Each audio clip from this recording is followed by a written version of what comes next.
We had 2 pay-per-views tonight going head-to-head against each other, or at least 2 mini pay-per-views. AEW had their Fyter Fest, which I think is an annual show now. They had on free pay-per-view last time, if I remember correctly, last year, because I reviewed it. It was actually a decent show. Next year, hopefully in July 2021, things go back to normal, so it'll probably be a regular pay-per-view again next year. But this year, of course, they did it it was basically just Dynamite. It didn't really feel like a pay-per-view, it felt like Dynamite. And that's what they went. This was night 1. Night 2 is next week. So he had the show start off. We had the girls in bikinis.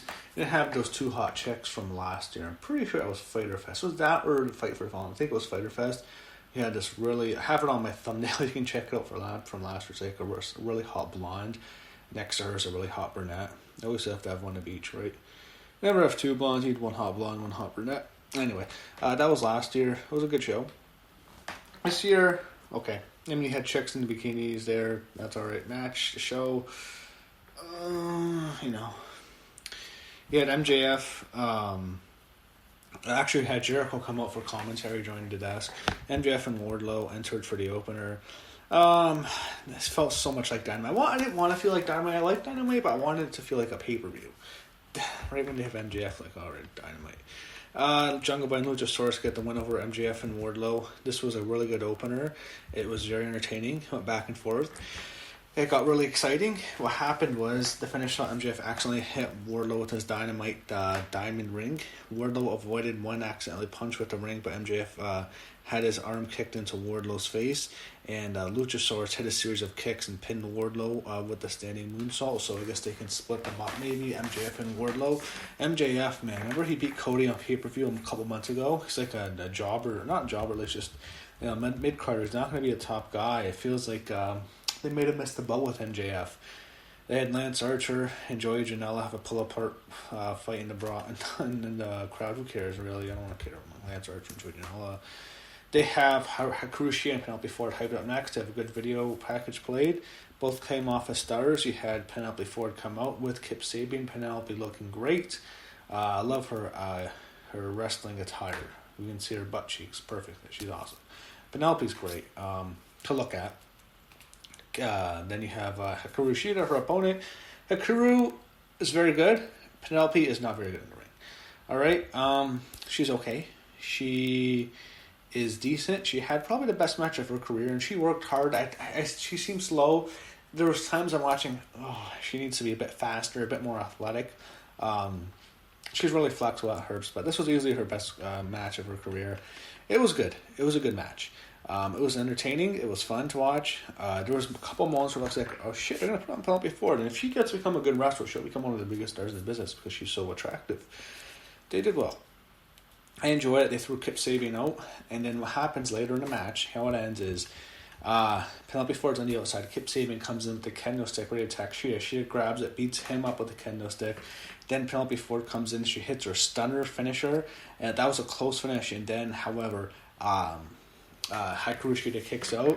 Shida then hits a Falcon Arrow, and Ford walked through, and she had a really close near fall, like, oh shit, it's over. Then she used a great Matrix backhand to hit a second stunner, and it was a really close near fall. But then, actually, that's when the Kip Sabian spot happened. She hit another stunner, actually, for a near fall. Shida kicked out, then Shida is able to hit basically the Falcon Arrow. Ford kicked out, which was a good falls finish.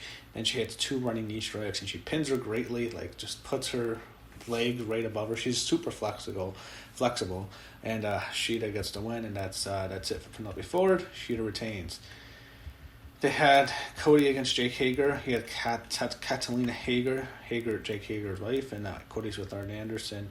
Solid match. I was thinking, alright, Brandy's for sure coming out when Catalina gets involved because she's been a bitch to Cody this whole thing. This was alright. It's Cody Rhodes and Jack Swagger, right? They didn't feel that way. It feels like both of them have, got that WWE stench off them, to be quite honest. It was an exciting match. It looked like Hager was going to win. Cody was for crosswords. Hager blocked. Hager gets him in an arm triangle, but then Cody postures up and he gets the win. The match was all right. And Cody gets it here. He gets to retain here. Then after the match, Hager jumps him. Hager thought he had won, and then Hager thought Cody passed out, and that's why the bell rang. Hager knocked out the referee, and he gets really angry, so it continues the feud. Darby on hype video, I don't care, I'm sorry. Orange Cassidy comes in. Private Party with Matt Hardy beat Santana Ortiz. Not much here. This feels like a nothing match, like belongs in dark, to be quite honest. Chris Jericho and Orange Cassidy have a pull apart and commentary. I wouldn't do it here. I wish they would treat this like more like a pay-per-view rather than just a show of Dynamite, but I wish they would have taken it a bit more seriously, to be quite honest. Announcers preview next week's show. Private Parties against the winner of the tag titles, and then you have Mox against Cage, which is 2 weeks from tonight now. Why? I thought they were going to do a Fyter Fest. Oh, what? Was it going to be like... Oh, that's going to be Fight for the Fallen now. That's interesting. Fight for the Fallen. All right.